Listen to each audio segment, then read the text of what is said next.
வணக்கங்களே, vision 9 டிவிக்காக நான் உங்கள் லக்ஷ்மி நாராயணன். இப்போ நம்ம பார்க்க போகிறது வார ராசி பலன் 29ஆம் 4ஆம் தேதி வரை எப்படி இருக்க போகுது நான் பார்க்க போகிறோம். ஸோ எப்போதுமே சொல்கிறது தான், ராசிக்கு பார்ப்பதை லக்னத்தை பார்க்குறது ரொம்ப ரொம்ப சிறப்பு. ஒரு மகர லக்னம் விருச்சிக ராசினா நீங்கள் விருச்சிக ராசிக்கான பலன்களை பார்ப்பதை விட மகர ராசிக்கான பலன்களை பார்க்கும்போது ரொம்ப துல்லியமாக இருக்கும். அதே காலகட்டத்தில் உங்களது ஜாதகத்தில் என்ன தசா புத்தி அந்தரங்கள் இருக்குதோ அதையும் நோட் பண்ணி வச்சுக்கிட்டு அதையும் மிங்கிள் பண்ணி பார்க்கும்போது அது ரொம்ப பர்ஃபெக்டாக இருக்குன்றது தான் உண்மையான விஷயம். ஸோ இந்த வீடியோ எண்டில் டிப் ஆஃப் த வீக் இருக்குது, மறக்காமல் பாருங்கள்.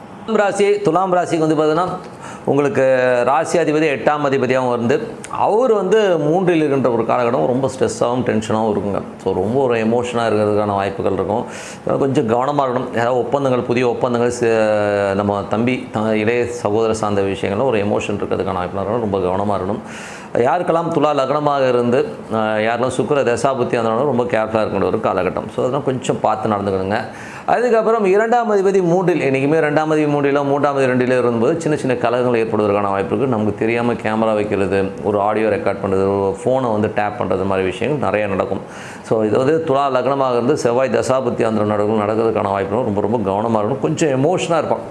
இது வந்து ஒரு பெரிய எமோஷனை க்ரியேட் பண்ணுறதுக்கான வாய்ப்புகள் இருக்குது. ஆனால் லாபம் வருமானம், பணம் சம்பாத்தியம் இதெல்லாம் ஒன்றும் பிரச்சனை இல்லை. எவனாச்சும் ஏதாவது ஒன்று கொளுத்தி போடுவோம், அவ்வளோதான். வேறு ஒன்றும் பெரிய விஷயம் கிடையாது. குடும்பத்துலையும் சரி வெளியும் சரி கொஞ்சம் கேர்ஃபுல்லாக இருக்க வேண்டிய இடம் 3ஆம் அதிபதி. ஸோ 3ஆம் அதிபதியான குரு. ஸோ 3ஆம் அதிபதியான குரு வந்து அது 7இல் இருக்கிறது. ஸோ அது வந்து பார்த்திங்கன்னா நல்ல சுப நிகழ்ச்சிகள் நடத்துவதற்கான வாய்ப்புகள்லாம் ரொம்ப நல்லா இருக்குங்க. ஸோ குரு வந்து பார்த்திங்கன்னா உங்களுக்கு 6ஆம் அதிபதி வந்து 7இல் இருக்கும்போது கணவன் மனைவியினோட பொருளாதார ரீதியில் வந்து சின்ன சின்ன ஒரு ஸ்ட்ரெஸ்ஸு டென்ஷன்ஸை கண்டிப்பாக ஏற்படுத்தும். ஸோ மனைவியால் வந்து ஒரு எமோஷன்ஸான ஒரு விஷயங்கள் நடக்கும். அதே மாதிரி வந்து பார்த்திங்கன்னா வேலையிலையும் பார்த்திங்கன்னா ஒரு பணம் சம்மந்தமான விஷயம், பணம் சம்மந்தமான விஷயங்களோ இல்லை ஒரு பெண்கள் சம்மந்தமான விஷயங்களோ ஒரு எமோஷனான ஒரு விஷயங்கள் நடப்பதற்கான வாய்ப்புகள் நிறைய இருக்குது. இதெல்லாம் யாருக்கு நடக்கணும்? துலா லக்னமாக இருந்து குரு தசா புத்தி அந்த நடக்கணும். இது நடக்கும், வேறு யாருக்கும் நடக்காது. கொஞ்சம் ஜாக்கிரதையாக இருங்க. ஏன்னா அதாவது சுக்கிரனுடைய சாரம், சுக்கிரன் போது 8ஆம் அதிபதியோட சாரம் 3இல் இருக்கும்போது வேலையிலையும் சரி கணவன் மனைவிக்கு தேவையில்லாத ஒரு சந்தேகங்கள், அதே மாதிரி வேலையில் இருக்கவங்க கூட உங்கள் மேலே கொஞ்சம் சின்னதாக சந்தேகப்பட்டு ஏதாச்சும் ஒரு பேசிட்டு அதனால் மன வருத்தங்கள் வருவதற்கான வாய்ப்பு ரொம்ப ரொம்ப கவனமாக இருக்கணும் ஒரு காலகட்டம். ஸோ துலா லக்னமாக இருந்து யாருக்கெல்லாம் வந்து குரு தசா புத்தி அந்த ரொம்ப கேர்ஃபுல்லாக இருக்கணுங்க. அதுக்கப்புறம் 4ஆம் அதிபதியான சனி வந்து 5இல் இருக்கிறது. ஸோ 4ஆம் அதிபதி 5இல் இருக்கும்போது பார்த்திங்கன்னா சொத்துக்கள் வாங்குவதற்கான வாய்ப்புகள், அதுக்கான வருமானங்கள் வரும் கண்டிப்பாக இருக்கும். ஸோ தாயாருடைய வளர்ச்சி எல்லாமே அற்புதமாக இருப்பதற்கான வாய்ப்பும் ரொம்ப நல்லா இருக்குது. அதே நேரத்தில் வந்து 4ஆம் அதிபதி 5இல் அதுவும் ராகுடைய சார்ந்தது குழந்தைகளோட வளர்ச்சி நல்லாயிருக்கும். பட் குழந்தைகளோட அலைச்சல்கள் இருக்கும். குழந்தைகள் நம்மை விட்டு வெளியில் தங்கி பெரிய பணம் ஈட்டுவதற்கான வாய்ப்புகள், ஒரு வெளிநாடு செல்வதற்கான வாய்ப்பு குழந்தைகளுக்கு அமையும். அதே நேரத்தில் உங்களுக்கு சின்ன குட்டி குழந்தைங்களாக இருக்காங்கன்னா அவங்க ஏதாவது போர்டிங்கில் உள்ளாமா, இல்லை வெளியில் நல்ல ஸ்கூல்ஸு நல்ல ஒரு ஹாஸ்டலோட இடங்கள் விடலாமான்ற எண்ணங்களும் சில பேருக்கு வந்து போகும்.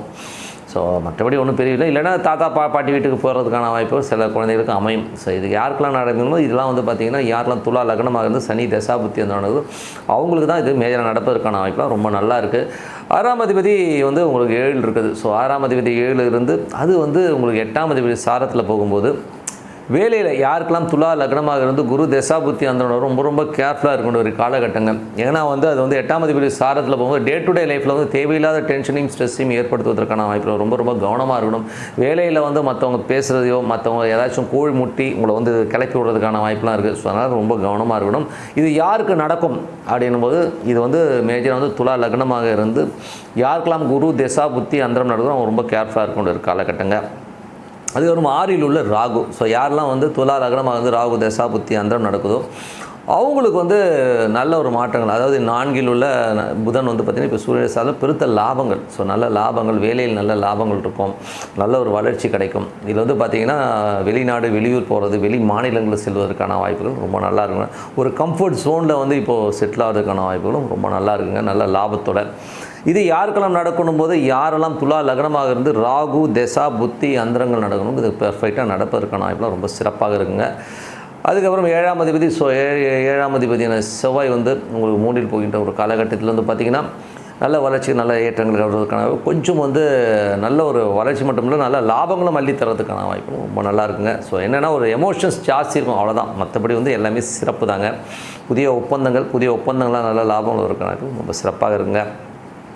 அதுக்கப்புறம் பார்க்கும்போது உங்களுக்கு வந்து 8ஆம் அதிபதி சுக்கிரன் மூடியில் இருக்கும், ரொம்ப கவனமாக இருக்கணும். யார்ட்டாச்சும் ஒரு கம்யூனிகேஷன் நான் பண்ணி கொடுத்துறேங்கன்னு சொல்லிடுவீங்க, இல்லை அவர் பண்ணி கொடுத்துருவாருன்னு யாருக்காச்சும் வாக்குவாதம் கொடுத்து ஒரு வாக்குறுதியை கொடுத்துட்டு மாட்டிக்கிறதுக்கான வாய்ப்புகளும் ரொம்ப கவனமாக இருக்கணும். ஸோ இது வந்து பக்கத்து வீட்டுக்காரர், ஏன்னா 3ஆம் இடம்ன்றது நம்ம பக்கத்து வீட்டுக்காரர்னா அவங்களால ஒரு சின்ன மன உளைச்சல் வருவதற்கான ரொம்ப ரொம்ப கவனமாக. யாரெல்லாம் வந்து துலா லக்னமாக இருந்து சுக்கிர தசாபுத்தி அந்த அவங்களாம் ரொம்ப கேர்ஃபுல்லாக இருக்கணும். ஒரு காலகட்டங்கள் கொஞ்சம் பார்த்து நடக்கணும். ஓகேங்களா? ஸோ அதுக்கப்புறம் பார்க்கும்போது உங்களுக்கு 9ஆம் அதிபதியான புதன். ஸோ 9ஆம் அதிபதி புதன் வந்து 4ல் இருக்கின்ற ஒரு காலகட்டத்தில் வந்து பார்த்திங்கன்னா உங்களுக்கு வந்து 9, 12 கொஞ்சம் வெளி மாநிலங்கள் கொஞ்சம் வந்து அம்மாவை வந்து உங்களை விட்டு கொஞ்சம் வெளியில் போய் தங்குறதுக்கான வாய்ப்புகள்லாம் இருக்குது. ஸோ அதெல்லாமே ரொம்ப சிறப்பு தான். ஒன்றும் பெரிய ப்ராப்ளம்னு சொல்லிக்கிற மாதிரி விஷயங்கள் ஒன்றும் கிடையாது. கொஞ்சம் சின்னதாக செலவுகள் இருக்கும். வீடு பராமரிப்பு வேலைகளுக்காக கொஞ்சம் செலவு பண்ணுறது, வீட்டுக்காக செலவு பண்ணுறது, வண்டிக்காக செலவு பண்ணுறது, அம்மாக்காக செலவு பண்ணுறதுக்கான விஷயங்களும் கண்டிப்பாக இருக்கும். அம்மா அப்பாக்காக கொஞ்சம் நம்ம செலவு பண்ணுவோங்கிறது தான் உண்மையான விஷயங்க. மற்றபடி எல்லாமே சிறப்பு தான்.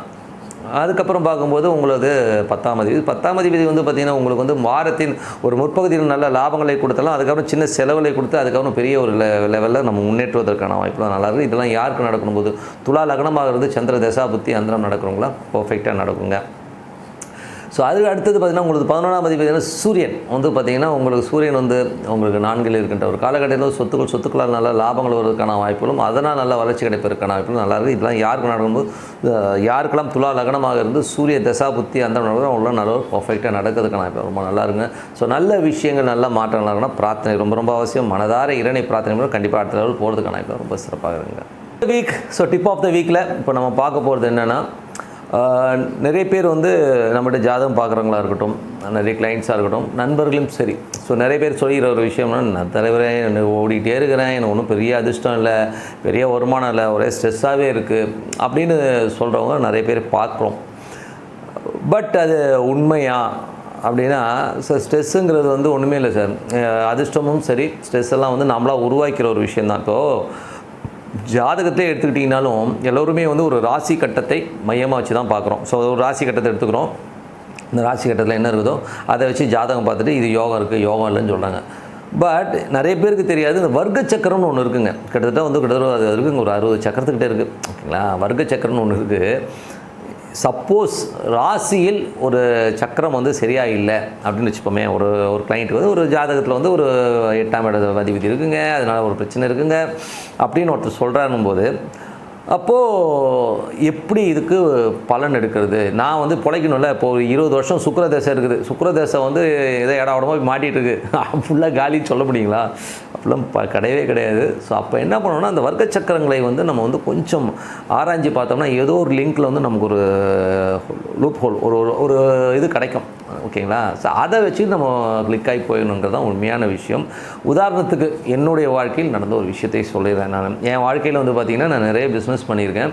கிட்டத்தட்ட 89, 90லலாம் வந்து நான் பிஸ்னஸில் இருந்தால் ஒரு 10 ஆண்டுகளுக்கு வியாபாரம் தான். பட் ஒரு பைசா ஒன்றும் பேரல. ரொம்ப தமாசான ஒரு வியாபாரம் வச்சுப்போவே. வியாபாரம் பண்ணின வழியே எனக்கு பெருத்த கடன்கள் ஏற்பட்டு நஷ்டங்கள் தான் வந்ததை விட என்னால் வந்து வியாபாரத்தில் வர முடியல. ஸோ அதுக்கப்புறம் ஒரு காலகட்டத்தில் கூட பார்த்திங்கன்னா நண்பரோடு சேர்ந்து நம்ம ஒரு பெரிய கம்பெனியாக மாறணுங்கிற ஒரு ஆசையில் நான் திருப்பி வந்து நான் வியாபாரம் பண்ணேன். ஸோ வியாபாரம் வேலை பார்த்துக்கிட்டே பண்ணியிருந்தேன்னு வச்சுப்போமே, அதுலேயும் என்னால் சக்ஸஸ்ஃபுல்லாக இருக்கும்போது அதுலேயும் வந்து எனக்கு லாஸ் தான் வந்தது. ஸோ அது ஒரு 5 ஆண்டு காலம், இது ஒரு 10 ஆண்டு காலம் நான் வியாபாரத்தை என்னால் சக்ஸஸே பண்ண முடியலைங்க. ஸோ அதுக்கப்புறம் நான் என்ன நினச்சேன்னா, என்னடா அது. ஆனால் அது வேலைக்கு போகும்போது எனக்கு ரொம்ப கம்ஃபர்ட்டாக இருந்தது. அதில் வந்து எந்த மாற்றமும் இல்லை.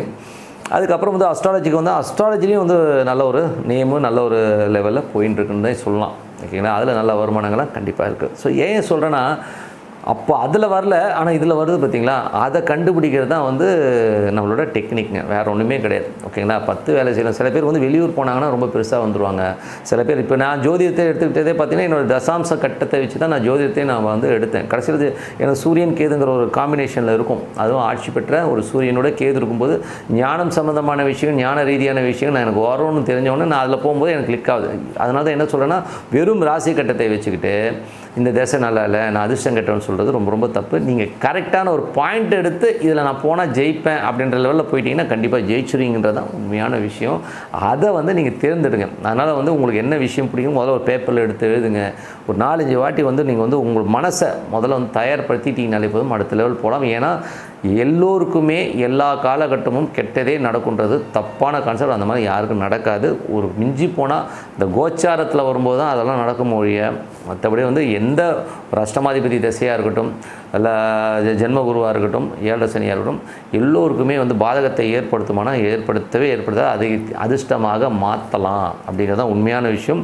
அதுக்கான டெக்னிக்கை வந்து நீங்கள் வந்து பாருங்கள். ஒரு நல்ல ஒரு அஸ்ட்ராலஜர்கிட்ட போய் பார்த்து அந்த டெக்னிக்கை வச்சு நான் முன்னேற முடியுமா அப்படின்னு பார்த்துட்டிங்கன்னா கண்டிப்பாக அது ஒரு நல்ல ஒரு வழி கிடைக்கும்.